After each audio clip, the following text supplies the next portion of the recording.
میں کس کے ہاتھوں میں اپنا لہو تلاش کروں، میں کس کے ہاتھوں میں اپنا لہو تلاش کروں، تمام شہر میں پہنے ہوئے ہے دستانے۔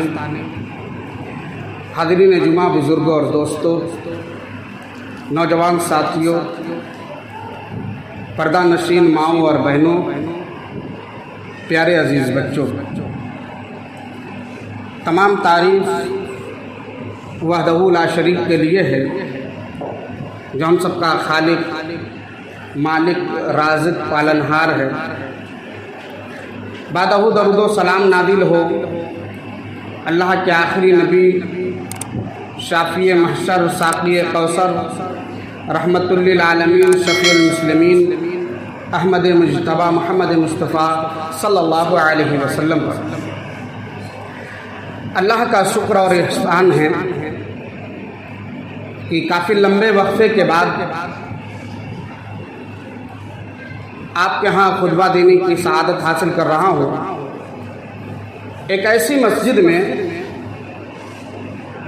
جس میں مجھے سینچا گیا، جہاں پر ذمہ داروں نے مجھے موقع دے کر خطابت کے میدان میں آگے بڑھنے کے لیے راہیں ہموار کی۔ لوتا میں 3 مسجدیں ایسی ہیں جہاں پر میں نے کثرت سے خطبہ دیا ہے۔ ایک یہ مسجد ہے، اور ایک علاول والی مسجد، اور ایک اسی طریقے سے عبداللہ بن مسعود ہے۔ یہ 3 مساجد ایسے ہیں، اللہ تعالیٰ ان کے ذمہ داروں کو اجر عظیم سے نوازے، کیونکہ ان کا بہت بڑا ہاتھ رہا ہے مجھے سینچنے میں، مجھے بنانے میں۔ آمین۔ سامعین کرام، خطبہ جمعہ کا آج موضوع جو ہے وہ حالات کو دیکھتے ہوئے میں نے سوچا کہ اس موضوع پر بولا جائے تو زیادہ بہتر ہے۔ موضوع ہے شریعت اس کی، مرضی میری۔ جس طریقے سے آج مسلمان دین کو اپنے منمانی طور پر استعمال کر رہے ہیں، جہاں سمجھ میں آیا کہ یہ میرے لائق ہے اس کو فوراً ایکسیپٹ کرتے ہیں، یہ نہیں دیکھتے حلال ہے کہ حرام ہے، اس کو پکڑ لیتے ہیں۔ وہ فیشن کے نام پر ہو، وہ چاہے وہ حرام ہو یا اسی طریقے سے دوسروں کی شباہت ہو، دوسروں کی مشابہت ہو، ہمیں اس سے فرق نہیں پڑتا۔ ہر چیز دنیا کے اندر جتنی بھی چیزیں ہیں اس کے کچھ نہ کچھ اصول ہوتے ہیں، اس کے کچھ نہ کچھ طریقے ہوتے ہیں جس کے تحت ان کو چلایا جاتا ہے، اور اگر ان اصولوں سے ہٹا جائے تو یاد رکھیے گا کہ آخری جو انجام ہے وہ ہے ہلاکت اور تباہی۔ مثال کے طور پر ہوائی جہاز، بحری جہاز یعنی سمندری جہاز، اور ٹرین، یہ تینوں سواری ہے، تینوں پر آدمی سوار ہو کر ایک مقام سے دوسرے مقام پر جاتا ہے، لیکن تینوں کے چلانے والے الگ الگ ہیں۔ جو جہاز اڑاتا ہے اسے پائلٹ کہتے ہیں، جو سمندری جہاز چلاتا ہے اسے کپتان کہتے ہیں، جو ٹرین چلاتا ہے اسے ٹرین ڈرائیور کہتے ہیں۔ لیکن یہ تینوں آدمی سمجھے کہ میں تو ڈرائیور ہوں، میں تو سواری چلاتا ہوں، اور اسی طریقے سے جو جہاز اڑاتا ہے وہ سمجھے کہ میں پائلٹ ہوں، جو سمندری جہاز چلا رہا ہے وہ سمجھے کہ میں تو کپتان ہوں۔ یہ سواری ہے تو دیگر سواری بھی میں چلا سکتا ہوں۔ اب آپ سوچئے، ان کو ایکسپیرینس نہ ہو یہ چلانے کا، انجام کیا ہوگا؟ انجام ہلاکت۔ یا اسی طریقے سے دنیاوی معاملات جب آتے ہیں، ہمیں کوئی کام کی شروعات کرنی ہے، کوئی کاروبار کی شروعات کرنی ہے، یا ہمارے یہاں دیکھ لیجئے کہ ساڑی کا کاروبار ہے تو ہم لوگ پہلے اپنے سینئر سے مشورہ کرتے ہیں جو مفید مشورہ دے سکے کہ آج کے مارکیٹ میں کون سی ساڑی چل رہی ہے، کیا بھاؤ ہے، اس میں کیا خرچہ ہے، اس میں مشورہ کرتے ہیں۔ مشورہ کرنے کے بعد پھر اس کے بعد کیا ہوتا ہے، اگر اطمینان نہ ہوا تو دوسرے کے پاس جاتے ہیں کہ فلاں نے ایسے ایسے مجھے مشورہ دیا، آپ کیا کہتے ہیں؟ وہ کہتا نہیں ٹھیک، یہاں تک تو ٹھیک ہے۔ ہم مشورہ کرنے کے بعد دنیاوی کام شروع کرتے ہیں، ہم کسی سے سیکھنے کے بعد کچھ محدود دائرے میں وہی کام کرتے ہیں، لیکن مسئلہ جب آتا ہے دین کا، یہاں ہر شخص ہاتھ پیر مارتا ہے، اس دین کے اندر ہر شخص ہاتھ پیر مارنے لگتا ہے، اور کہتا کیا ہے کہ دین میں تو بڑی آسانی ہے، دین میں بڑی آسانی، اس وجہ سے ہم اپنے حساب سے فیصلہ کر سکتے ہیں، اپنے حساب سے دین کو سیکھ سکتے ہیں، اپنے حساب سے عمل کر سکتے ہیں۔ میں کہہ رہا ہوں اللہ کی قسم دین کے اندر آسانی، کعبے کے رب کی قسم دین کے اندر آسانی ہی آسانی ہے، لیکن چلنے والوں کے لیے، دین پر عمل کرنے والوں کے لیے، دین کے فرامین کو ماننے والوں کے لیے، نبی سے محبت رکھنے والوں کے لیے، یہ ان کے لیے آسانی ہے، منمانی نہیں۔ اللہ رب العزت قرآن مقدس کے اندر سورہ بقرہ آیت نمبر 185 کے اندر فرماتا ہے یرید اللہ بکم اليسر ولا یرید بکم العسر، اللہ تمہارے لیے آسانی کا معاملہ کرنا چاہتا ہے، اللہ تعالیٰ تمہارے ساتھ آسانی کا ارادہ رکھتا ہے، تنگی کا ارادہ نہیں رکھتا ہے۔ اللہ کے نبی جناب محمد مصطفیٰ صلی اللہ علیہ وسلم ایک حدیث کے اندر فرماتے ہیں، بخاری کی حدیث ہے، ابو ہریرہ رضی اللہ تعالیٰ اس حدیث کے راوی ہیں، اور حدیث نمبر ہے 39۔ اللہ کے نبی صلی اللہ علیہ وسلم نے فرمایا ان الدین یسر، کہ دین آسانی کا نام ہے، دین میں بے شک آسانی بہت ہے، لیکن اگر کوئی شخص دین کو اپنے اوپر اپنے من سے چلانے کی کوشش کرے گا تو یاد رکھنا کہ دین اس کے اوپر لازم آ جائے۔ اگر کوئی شخص دین کو اپنے حساب سے چلانا چاہے یا اپنے اوپر اس کو لازم کر لے کہ نہیں یہ چیز ہمارے اوپر لازم اور ضروری ہے، اگرچہ اسلام نے اس چیز کو لازم اور ضروری نہیں کرا دیا، یاد رکھنا اسلام اس کے اوپر یا دین اس کے اوپر غالب آ جائے، اسلام اجازت نہیں دیتا۔ اسلام وہیں تک کہتا ہے جانے کے لیے جہاں تک اسلام اجازت دے رہا ہے، اس کے آگے یا اس کے پیچھے جانے کی اجازت نہیں۔ اب مثال کے طور پر جاڑے کا موسم ہے اور ہم موزہ پہن کر مسجد میں آ جائیں، اسلام کا کیا حکم ہے؟ جو مسافر ہو 3 دن 3 رات، جو مقیم ہو یعنی اپنے گھر کے اندر ہو 1 دن 1 رات موزے پر مسح کر سکتا ہے، کر سکتا ہے۔ اسلام کی طرف سے آسانی ہے، لیکن ہم اگر کیا کریں، نہیں میں تو ابھی جوان ہوں، میں موزہ اتار کر وضو کر سکتا ہوں، ٹھیک ہے کر سکتے ہیں، لیکن اسلام نے جب آسانی دی ہے تو آپ اس چیز کو اپنے اوپر واجب مت کر لیجیے کہ نہیں میں اتار کر ہی وضو کروں گا۔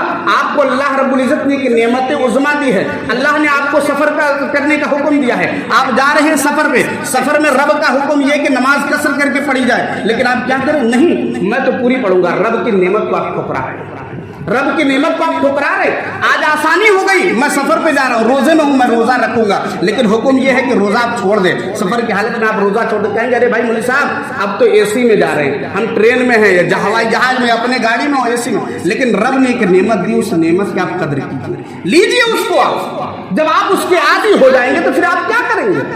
اللہ نے آپ کو جو حکم دیا ہے آسانی ہے تو آپ کریے، بعد میں اس کا بھرپائی آپ کر لیجیے۔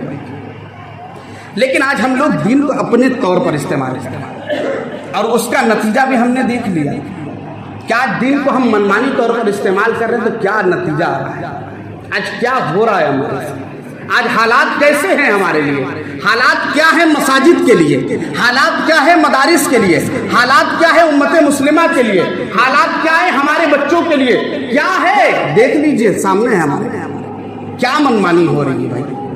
شریعت تو اس کی ہے لیکن منمانی ہے، شریعت اس کی مرضی ہماری ہے، کیوں ایسا ہے، کیا چیزیں ہیں؟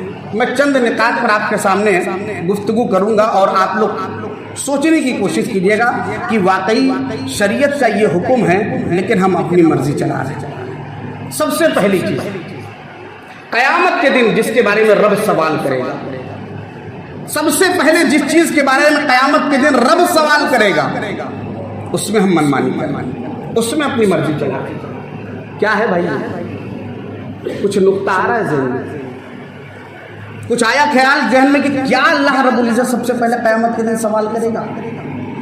نہیں آیا، میں بتا رہا ہوں۔ اللہ رب العزت نے کہا قیامت کے دن سب سے پہلے، ترمذی کی حدیث ہے 413 نمبر کے، عبداللہ بن عمر رضی اللہ تعالیٰ عنہ اس حدیث کے راوی ہیں کہ قیامت کے دن بندے سے سب سے پہلے اللہ کے حق کے بارے میں یا اسی طریقے سے عمل میں سب سے پہلے صلاۃ کے بارے میں، نماز کے بارے میں سوال کیا جائے گا۔ ہوا آیا ذہن میں؟ نماز کے بارے میں رب سب سے پہلے پوچھے گا۔ مولوی صاحب ہم نے نماز تو پڑھی ہے، کتنے دن؟ 30 دن پڑھی ہے، ماشاءاللہ۔ تراویح بھی پڑھی ہم نے، اور 5 وقتہ نماز بھی پڑھی. وہ لوگ جو کہتے ہیں فجر میں نیند نہیں کھلتی وہ لوگ بھی آ رہے تھے, نمازیں پڑھ رہے تھے. وہ لوگ بھی جو مولوی صاحب پیر میں بڑا درد ہے لیکن تراویح بھی پڑھتے تھے الحمدللہ. لیکن اب کیا ہوا, رمضان گیا نماز ختم, رمضان کے جانے کے بعد نماز معاف ہے. یہ صرف نماز بوڑھوں کے اوپر, صرف نماز حافظوں کے اوپر, صرف نماز مولویوں کے اوپر, یہ ان کی ذمہ داری بن گئی. اب آئے وہ محراب سنبھالے, اب آئے وہ مصلی سنبھالے, اب آئے وہ منبر سنبھالے, یہ ان کی ذمہ داری, یہ ہماری اور آپ کی ذمہ داری. رب نے قرآن کے اندر 92 مرتبہ 92 مرتبہ کس چیز کے بارے میں کہا ہے؟ نماز قائم کرنا. کس کے بارے میں؟ نماز قائم کرنا. اللہ کا انداز بھی بڑا مختلف ہے. اللہ رب العزت کہیں کہتا ہے اقیم الصلاۃ, نماز قائم کرو. کہیں اللہ رب العزت کہتا ہے والمقیمین الصلاۃ, یعنی وہ لوگ بڑے اچھے ہیں جو لوگ نماز قائم کرتے ہیں. کہیں اللہ رب العزت کہتا ہے الذین یقیمون الصلاۃ. یہ مختلف انداز میں اللہ نماز کا حکم دے رہا ہے. کتنی مرتبہ؟ 92 مرتبہ. نبی نے اپنے حدیث کے اندر کیا کہا؟ اللہ کے نبی صلی اللہ علیہ وسلم نے کہا بنی الاسلام علی 5, اسلام کی بنیاد 5 چیزوں پر رکھی گئی ہے. 5 چیزوں میں اللہ کے نبی صلی اللہ علیہ وسلم نے توحید کے بعد جس چیز کو بیان کیا, جس چیز کا درجہ توحید کے بعد آتا ہے, اس میں اللہ کے نبی نے کہا کہ نماز یہ پلر, یہ ایک پلر ہے اسلام کا. لیکن کون آج پکڑے ہوئے اس کو, کون اس کی حفاظت کر رہا ہے؟ آج مدارس پر انگلیاں اٹھ رہی ہیں, مساجد پر انگلیاں اٹھ رہی ہیں. جواب کون دے رہا ہے؟ ہم اور آپ دے رہے ہیں. کہاں پر؟ کہیں میڈیا کے سامنے, کہیں سوشل میڈیا پر, یا اسی طریقے سے چائے خانوں میں جا کر جواب دے رہے ہیں. یہی تک ہے. ہمارا جواب کیا ہونا چاہیے؟ ہمارا جواب یہ ہونا چاہیے تھا کہ رب نے 92 مرتبہ قرآن کے اندر جب نماز کا حکم دیا تو میں مساجد کی طرف آؤں گا, میں مسجدوں میں آؤں گا, مسجدوں کو آباد کروں گا. اسی طریقے سے جس طریقے سے رمضان میں آباد کرتے تھے آئیں گے اور اس کو آباد بھی کریں گے. اور اسی طریقے سے ہم ظالم حکمراں کو یہ سبق دیں گے, یہ درس پہنچائیں گے کہ دیکھ لو ابھی ہمارا ایمان زندہ ہے. لیکن وہ دیکھ رہی ہے یہ مسلمان صرف رمضانی ہیں, ربانی ان کا یہ ربانی حکم نہیں مانتے ہیں, یہ سبحانی نہیں ہے, صرف اور صرف رمضانی ہے. جب یہ رمضان آتا ہے تو یہ زندہ ہوتے ہیں, رمضان کے بعد ان کا ایمان مردہ ہو جاتا ہے, خود یہ مردہ ہو جاتے ہیں. مساجد پر مائک پر انگلیاں اٹھا دی گئی. کیوں اٹھایا گیا؟ غور کیا ہم نے؟ ہم تو یہ کہہ دے رہے ہیں مولوی صاحب مسئلہ یہ ہے کہ سب کچھ ان کے ہاتھ میں نہیں, سب کچھ ان کے ہاتھ میں نہیں. ابھی رب کا ہاتھ ابھی باقی ہے. اللہ رب العزت کوئی ڈھیل دے رہا ہوں. اللہ رب العزت نے ایسا وقت کیوں ہم پر لا دیا؟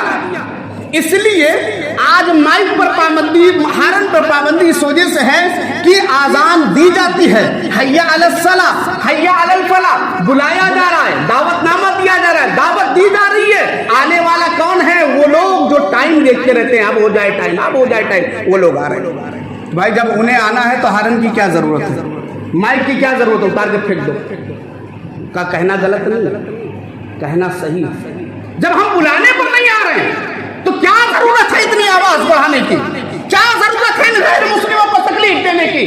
کیا ضرورت ہے اس میں پیسے خرچ کرنے کی؟ وہی پیسے غریبوں کے لیے خرچ کیے جائے, وہی پیسے مسجد کو سنوارنے میں لگا دیے جائے. جب ہمارا ایمان اتنا مردہ ہو چکا ہے کہ رب بار بار کہہ رہا ہے نماز قائم کرو, نماز قائم کرو, لیکن ہم یہ کہہ رہے ہیں شریعت اس کی مرضی میری, جسم میرا ہے, میں جس طریقے سے چاہوں استعمال کروں. رب اپنی منمانی کا حکم نہیں, ہماری منمانی کا حکم نہیں دے رہا ہے. رب کیا کہہ رہا ہے؟ سورہ زاریات آیت نمبر 56 اٹھائیے, وما خلقت الجن والانس الا لیعبدون, کہ انسانوں اور جناتوں کو محض اس لیے پیدا کیا وہ رب کی عبادت کرے, یعنی میری عبادت کرے. میں نے اپنی عبادت کے لیے انہیں پیدا کیا. یہ رب کی مرضی ہے, یہ رب کا حکم ہے, یہ رب کی چلے گی یہاں پر حکومت, ہماری اور آپ کی نہیں چلے گی.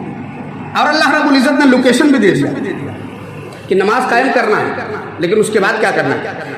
فَإِذَا قُضِيَتِ الصَّلَاةُ فَانتَشِرُوا فِي الْأَرْضِ وَابْتَغُوا مِنْ فَضْلِ اللَّهِ. مشین چلانے کی جلدی ہے نا, ساڑی پجانا ہے نا, مارکیٹ جانا ہے, کسی گدیدار سے ملنا ہے. اللہ کہہ رہا فَإِذَا قُضِيَتِ الصَّلَاةُ, جب نماز ختم ہو جائے اب نکلو مسجد سے. بیٹھنے کی ضرورت نہیں, اللہ اللہ کرنے کی ضرورت نہیں ہے. جتنا وقت تھا فرض کا نا اب ہو گیا, یہ اب نکل جاؤ. فَانتَشِرُوا فِي الْأَرْضِ وَابْتَغُوا مِنْ فَضْلِ اللَّهِ. اب زمین میں پھیل کر اللہ کے فضل کو تلاش کرو, اپنی روزی کو تلاش کرو, زندگی گزارنے کے وسائل کو تلاش کرو. پھر موقع ملا اب آ جاؤ نفلی کے لیے. رات کو اللہ رب العزت نے بنایا, رات میں سو اور اللہ کی عبادت. لیکن ہمیں کہاں فرصت؟ شریعت اس کی ہے لیکن صاحب مرضی ہماری ہے. اب آج دیکھ لیجئے اتنے لوگ کیوں آئے ہوئے؟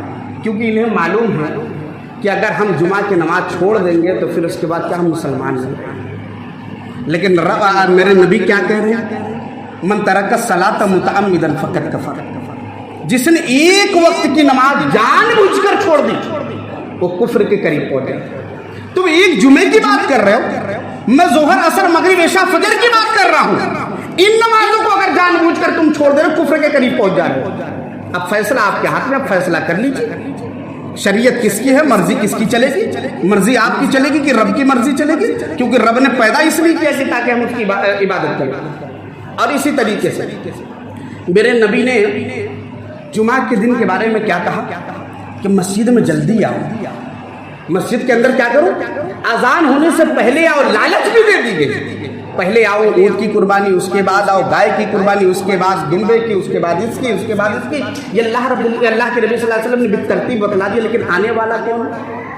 آنے والے پہلے وہی لوگ ہیں جو پنج وقتہ میں رہتے ہیں، پہلے اور لوگ نہیں آنے والے۔ یا وہ لوگ ہیں جن کو یہ ہے کہ نہیں چلو تو ثواب مل جائے گا، لیکن اور دیگر نمازوں کے بارے میں انہیں خیال نہیں۔ میرے بھائیوں، اللہ رب العزت نے جو شریعت دی ہے اس میں مرضی نبی کی نہیں چلی تو ہماری اور آپ کی کیا مرضی؟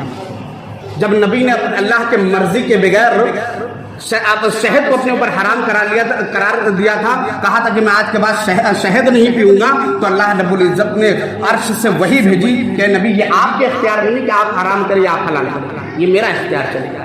یعنی شریعت اس کی ہے تو مرضی اسی کی چلے گی۔ تو ہمیں اور آپ کو چاہیے کہ اللہ کی شریعت اور نبی صلی اللہ علیہ وسلم نے جو راستہ بتایا ہے اس پر جس طریقے سے بھی ہو سکے عمل کرے اور اس پر چل کر دکھانے کی کوشش کرے۔ اور اسی طریقے سے ایک چیز ہو گئی، دوسری چیز جس میں تمام لوگ شامل ہیں، یہودیوں کی، مجوسیوں کی، مشرکین کی موافقت کرنا، ان کے شانہ بشانہ چلنا، اور کسی کی موافقت کرنا، کسی کی شبیہ کو اختیار کرنا، کسی کی نقالی کرنا معلوم کیا ہے؟ آئیے کتاب اللباس ابو داؤد کی ایک حدیث 4031 نمبر کو اٹھاتے ہیں۔ اللہ کے نبی صلی اللہ علیہ وسلم فرمایا من تشبہ بقوم فہو منہم، جو کسی قوم کی مشابہت اختیار کرے وہ انہی میں سے ہو جائے گا۔ کیا کہا؟ من تشبہ بقوم فہو منہم، جو کسی قوم کی مشابہت اختیار کرے، کسی قوم کے کلچر کو اپنائے، کسی قوم کے طریقے کو اپنائے، کسی قوم کے وضاقتہ کو اپنائے، کسی قوم کے تہواروں کو اپنائے، کسی قوم کے چلنے اٹھنے پھرنے چلنا اور اسی طریقے سے زندگی کے تمام معاملات کو اپنا لے، ایسے شخص کے بارے میں کہا کہ اس کا حشر انہی کے سامنے، وہ انہی میں سے قیامت کے دن ان کے صفوں میں کھڑا کر دیا جائے گا۔ فلاں میاں اٹھیا، ارے ہم تو بڑے نیک والے تھے، وہاں کھڑے ہوئے، کہاں؟ یہود و نصارہ کے۔ کیوں بھائی؟ آپ تو امت محمدیہ ہیں، اور فخر اس دن نبی صلی اللہ علیہ وسلم کریں گے اپنے امتی کو دے کر، ہم اس میں سے نکال کر اس میں کھڑے کر دیے جائیں گے۔ کیا وجہ ہوگی بھائی؟ وجہ یہ ہوگی کہ ہم نے یہودیوں کی مخالفت نہیں کی، ہم نے مجوسیوں کی مخالفت نہیں کی، ہم نے یہود و نصارہ کے جو بھی کام ہوں ہم نے تمام چیزوں کو اپنایا۔ دیکھ لیجیے اپنے چہروں کو، داڑیاں ہیں نہیں ہے بھائی۔ نبی نے کیا کہا؟ خالف المشرکین، مشرکین کی مخالفت کرو۔ کس معاملے میں؟ معاملہ یہ ہو کہ داڑھی بڑھاؤ مونچھ کو پست کرو، نہیں بھائی داڑھی کٹاؤ، آج ہے داڑھی کٹاؤ مونچھ بڑھاؤ، یہ ہے نا؟ نہیں ہے بالکل۔ دیکھیے گا مونچھ چھوڑ دیے گئے یا اسی طریقے سے مونچھ بھی ختم، داڑھی بھی ختم، لیکن کچھ نوجوان ہیں، کچھ لوگ ہیں جو جان رہے ہیں کہ فلانے میاں یہ کر رہے ہیں، فلانے صاحب یہ کر رہے ہیں، یہ ان کا طریقہ ہے، یہ فلانے ٹھاکر صاحب کا ہے، یہ مونچھ پہ تاؤ دے رہے ہیں، مونچھیں بڑی بڑی رکھ رہے ہیں، مجوسیوں کی مخالفت کرو، مجوسیوں کا یہ طریقہ مت اپناؤ۔ اللہ کے نبی صلی اللہ علیہ وسلم نے ہمیں بار بار حکم دیا، کہیں مجوسیوں کے نام سے، کہیں مشرکین کے نام پر، کہیں مخالف الیہود کہا کہ یہودیوں کی مخالفت، مشرکین کی مخالفت، مجوسیوں کی مخالفت کرو، کیونکہ ان کا معاملہ یہ تھا، یہ مونچھیں بڑی بڑی رکھتے تھے لیکن داڑھی ختم ہوتی ہے کہ نہیں؟ آج ایسا ہو رہا ہے کہ نہیں؟ آپ دیکھ لیجئے اپنے چہرے، یہ داڑیاں کیا معمولی سمجھ؟ یہ داڑھی